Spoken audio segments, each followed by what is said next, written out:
The Columbus Wildcats are proudly brought to you by Henshaw Trailer Sales of Richland, Iowa, the Packwood Locker, Packwood, Iowa, and the Fairfield's own Smithburg Auto, as well as the Cedar Rapids Titans that you can hear here on Round Guy Radio or watch all their games on our page there. We've got Coach Corbacus of the Wildcats, the man that puts the wild in the Wildcats. They had a historic night against Highland last night as they get their 7th win. First time in multiple decades that they've had a winning record like this. Welcome to the program, Coach. Hey, thanks for having me, dude. Well, tell our listeners who you played and what the final score was. We played Highland last night, and I believe the final score was 66-53. Yeah, and this is the 7th win. Like I say, you got 6 wins last year, and that kind of set the pace. But you've got a winning record. I think you're 2 games over 500, and you get this record win pretty fairly early in the season. How did your team react when they broke this record? We were definitely excited in the moment, but at the same time, going into the season, we expected this to happen, and we expected to take the next step coming from last year, and so I'm really proud of the guys, and I know we're really happy that we got it out the way, that we were able to get it out the way early in the season, but we still want more wins, and we're pushing for more wins, and so the job's not done yet, and we're excited that we're in a new direction for Columbus basketball, for the boys program, and it's just really a credit to the kids. I'm just the organizer, and they're the ones going out there and playing hard and really executing and just buying into the system. And I couldn't be more proud of them, and I really appreciate the guys. Well, your guys were determined last night. I mean, they were not going to be denied. And Highland tried hard. They got this Hazlitt kid that's a terrific player, man. I mean, he's really good. I guess I heard he beat Wapello on a buzzer beater, and they did have a couple conference wins, and they aren't no joke at all. But your guys they wanted this win. They had to have this win. They were willing to do anything to win this game. They'd gouge out an eye or cut off a toe, whatever it took. And there was some banging around, but it's a pretty clean game in general. Tell us a little bit. Well, let's start with Gabe Zuniga. What a friggin' game he had. And rebounding, and scored what he needed to. You guys got guys that do whatever it takes. And whatever their role is, that's what they're doing. They're playing great as a team. But Gabe Zuniga had a particularly great game. Can you talk a little bit about his performance? Yeah, I just want to shout Gabe. Yesterday was a big day for him. He actually committed to Elmsworth College for football to be the kicker yesterday, and so everything was kind of in the right setting for him. And man, dude, he was a big piece to just calming our nerves in that first quarter. And he had 2 offensive rebounds for putbacks early, and it kind of just set the tone for us and kind of said, hey, we're here now. Let's get going. And so, man, dude, I couldn't be more proud of him. And I've been really hard on pretty much everyone, but especially Gabe and Drew, because they're really our glue guys, and we go as they go, and they're the biggest piece to us winning games. And it's real nice having Ellis and Drake do their thing and be our leaders. But man, dude, they're real important too, and we can't forget about them. And even Elliot just crashing the boards, making the extra pass.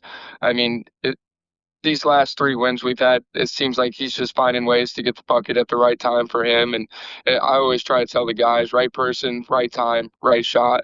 And man, they're doing a great job at that, and they're really looking for our guys. And it was just what you like to see as a basketball coach. And even Miguel coming off the bench, and he had some big minutes in the first half. He hit a big 3, and he actually hit a big 3 in Lone Tree in the first half. And so it's just nice seeing guys show up and take that next step, and it's just really cool to see.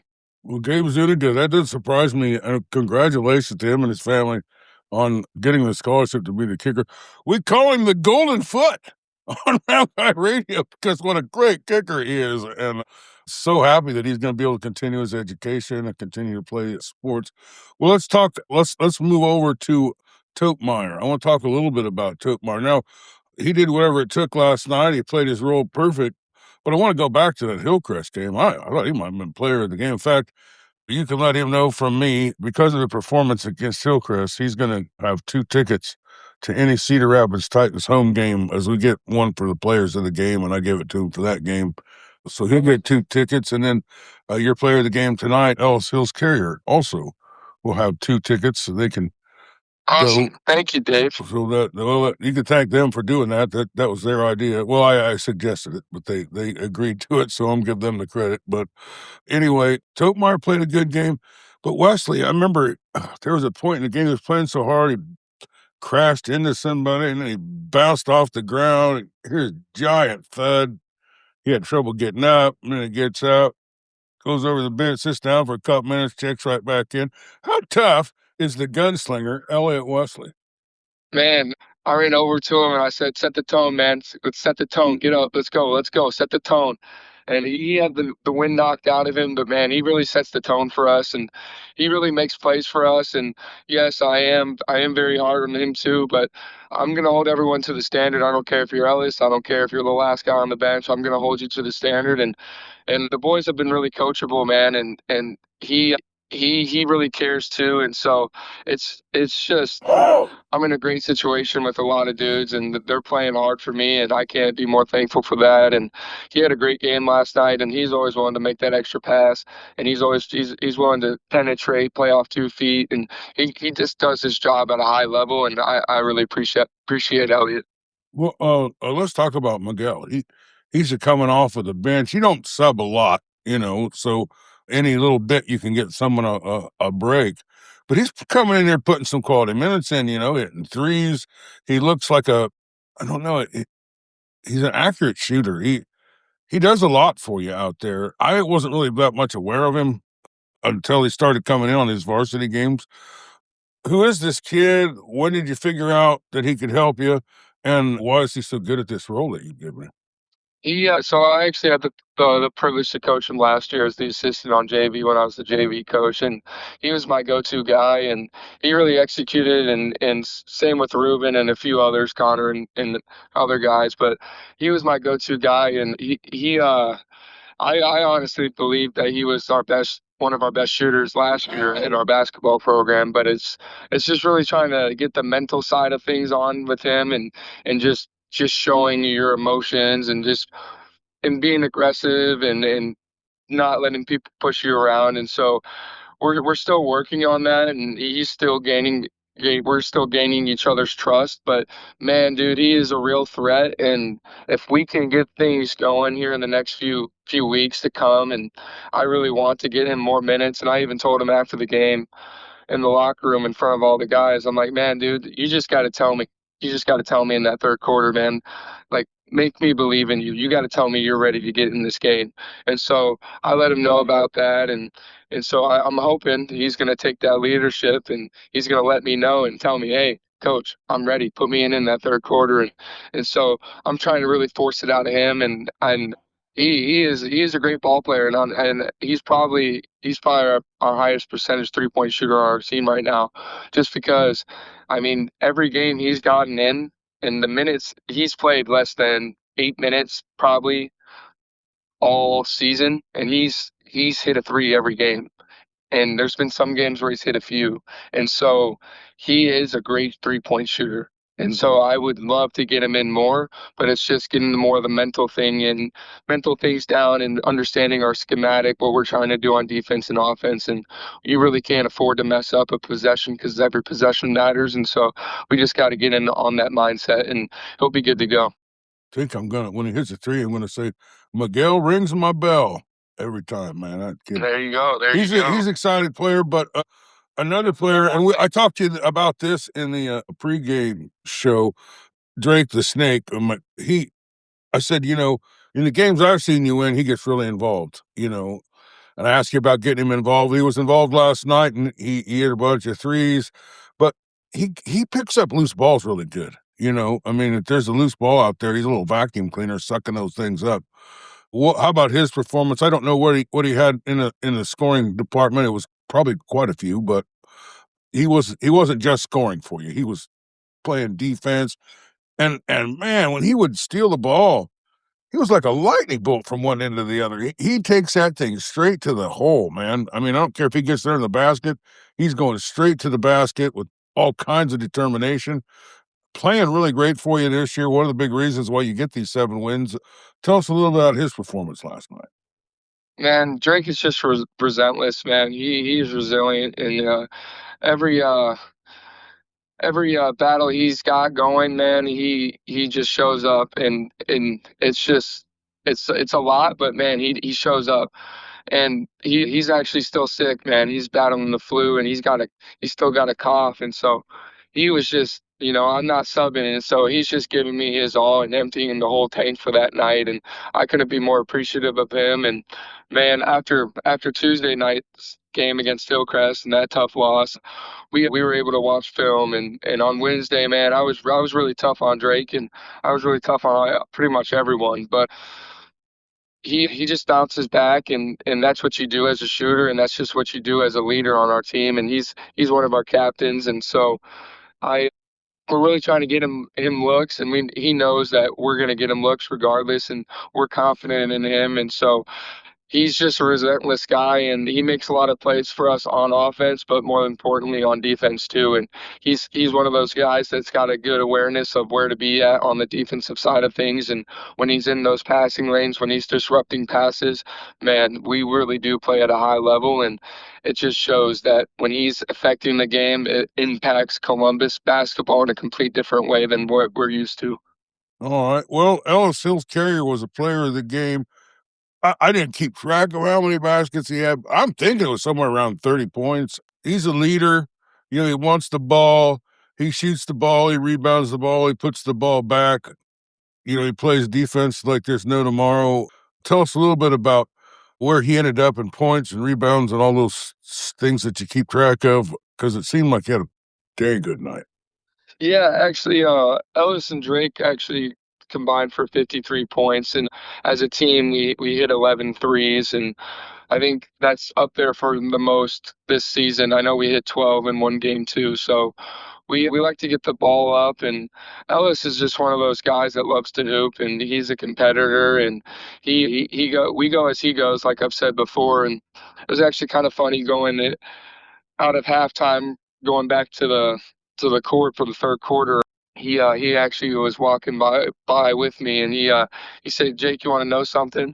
I'm like, "What's up, man?"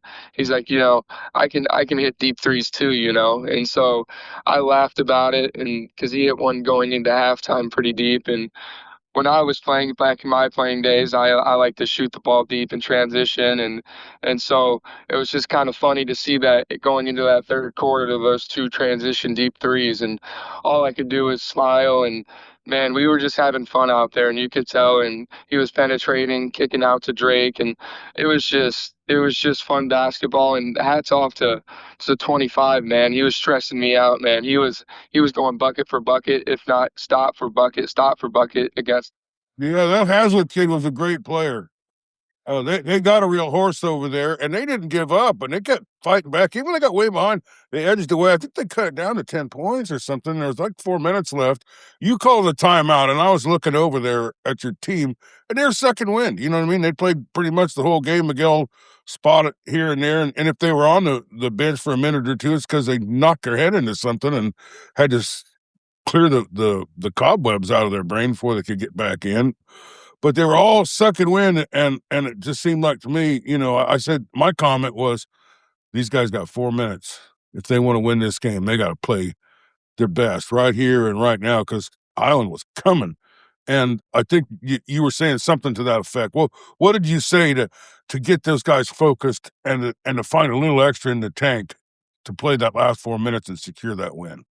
Well, we just got to be big on it, just accepting the moment, right? And it happened. It is what it is. But we got 4 more minutes to go, and I got you guys. I'm riding with you guys, and so we're just big on controlling the controllables, and just trying to win those small battles, celebrate those small wins, deflections, getting on the floor. We're always the first on the floor, and just not being nervous. And the biggest thing was, I was telling them, like, we got time on the clock, like, let's slow it down, but don't forget, don't get it twisted, be aggressive. If we got the kill shot, go take the soul. And so out of that baseline out of bounds, Drake had that wide open three, and most coaches, I don't know, you're up 9 with about 2.5 minutes to go or whatever the score was, and they might want to, kill some of that clock. We just got an offensive rebound, so the clock reset. But no, we got to be the aggressor, and Drake had an open three, and we want Drake shooting that, and he knocked it down. And so just being acceptive of the moment and being, you know, I am willing to take this shot. I'm going to take this shot. I'm going to hit this shot in these moments. And I think Ellis and Drake do a great job of being those guys for us. And then even Drew, you mentioned Drew earlier. I didn't get this chance to speak on him about the Hillcrest game, man. He's been a resilient guy, man. And he's a big thing to what we're doing too. And it literally takes the village, And so even in that Peking game when it was a close game, we lost by 6 when you were there, man. He hit some big, big threes. I think he ended the night with 5 or 6 threes that night. And so, man, he shows up consistently for me, and I can't be more proud of him, too. And he's one of our captains, including Gabe and including Drake. And, man, it's honestly seeming Elliott deserves that role, too, just with how he's been playing the Yeah, last those two four guys games. are a good tandem. They play well together. And Totemeyer, he does what he needs to do. If he needs to score, he'll score. If he needs to shut down the guy he's on, he'll shut him down. If he needs to get an errant pass or make a good pass, he just does. That's one thing. That's one thing I always thought Hillcrest did really well was they play together. You know what I mean? It's like they're brothers or something. You know what I mean? It's like they were born. They're passing a basketball in the womb to each other. But no, for real. But you guys were doing that. That was one of the better performances I've seen out of Columbus. I mean, I certainly a good performance against Lone Tree, but you got a big win here last night. I can't be prouder of you. I know the community can't be prouder of you. I even saw Telly Zuniga smile even bigger than he normally smiles, which is the only person I've ever seen have a bigger smile than Telly Zuniga is a crocodile or something, man. I mean, he's got the world's record of smiling, and he was beaming last night. I know those Columbus Wildcat fans pretty well, and you could just see in their eye there was a sparkle, there was a glow, there was an excitement about look, wrestling. You guys are you're a badass wrestling school. Period. You know what I mean? But Sure. Basketball is really coming around, and you provided some great leadership, and you got some players that are coming into their talents pretty well, and they've been working hard and doing well. And they learned some things from different coaches, but they're going in the right direction. You caught them at the right time. You got their energy focused. This was a tremendous win. I couldn't tell you how proud I am of you, and what a privilege that was to cover that game last night.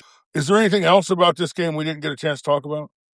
No, I think we hit the nail. I just want to give credit to where credit's due, and Highland showed a lot of resilience last night, and they made it a ball game the whole game, and so credit to them and what they're doing, and credit to the coaching staff for just investing in these boys the last pretty much this first semester and second semester, man. They're really seeming like they're heading in the right direction, and they're playing hard, and it just didn't go their way last night, but man, they brought it to us in that third quarter, and we had to show up in that fourth.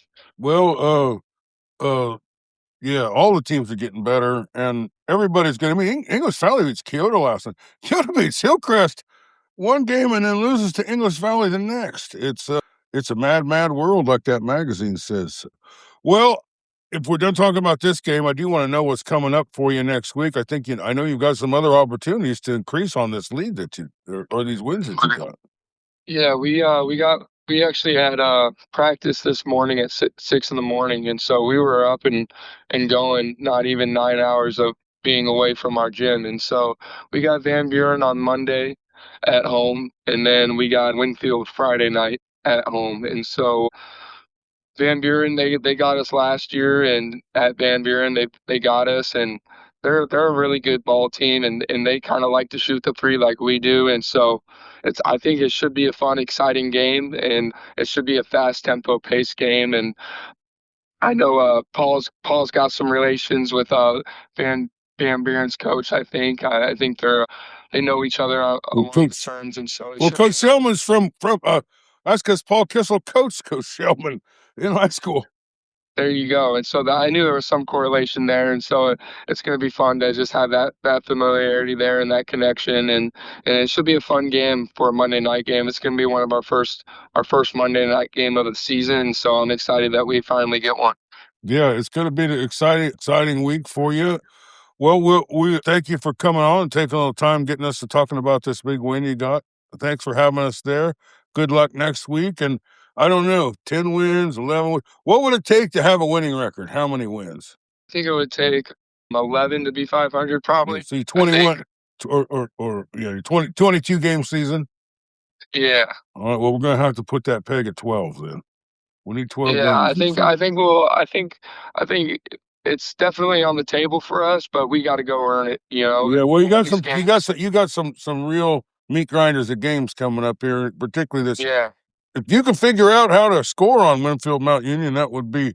You could let me know because I don't think anyone else knows how to do it. Other than Highland, Highland took them down last night, I think. Hillcrest. I mean, not Hillcrest. I mean, yeah, Hillcrest. Damn, they're good. They play team basketball, man, and hats off to Coach Bender and what they're doing. And I believe I saw he got his 200 to win, and I don't know the Coach Edwards at Winfield got his 100th win this week. So I mean, they're all doing the right things, and so man, it's going to be tough, and we got to be ready for Winfield. And those coaches are established both at Hillcrest and Winfield, and we kind of saw that Tuesday night, and so we just got to be mindful, like, hey, we can be embarrassed, guys. So if we don't want to show up, it could get real bad, and so we just got to be real disciplined and ready for that. And it's gonna be a tough one, but we're gonna be at home, and it's gonna be a Friday night, and so I'm looking forward to that. And yeah. Yeah, it's going to be a real exciting game, real exciting week, and the Columbus Wildcats are real exciting. Are you 2 games over 500, 3 games over 500? What's your overall record? We are 8-6 right now. No, 7-5. We're 7-5 right now. 7-5, and moving to 8-5 here as soon as possible. Well, the Columbus Wildcats are fun to watch, and I'll round guide guarantee it. They got a historic season going on. They got an electricity in the stadium. They got it's really, really fun to watch. If you get a chance, come to Columbus and watch again. If you can't, we'll have a game or two, I imagine, still on the schedule on Round Guy Radio. You can watch, and we've been getting pretty good audiences. Thank everybody for coming. Thank you for taking a little time with us this morning. Coach, is there anything you want to talk about that we didn't get a chance to talk about? Just want to thank the community for showing out last night. The stands were pretty packed, and it was just nice to see the energy. And they always show up for the boys, and I know the boys really appreciate it. It really makes a difference. All right, thanks for being with us, and good luck.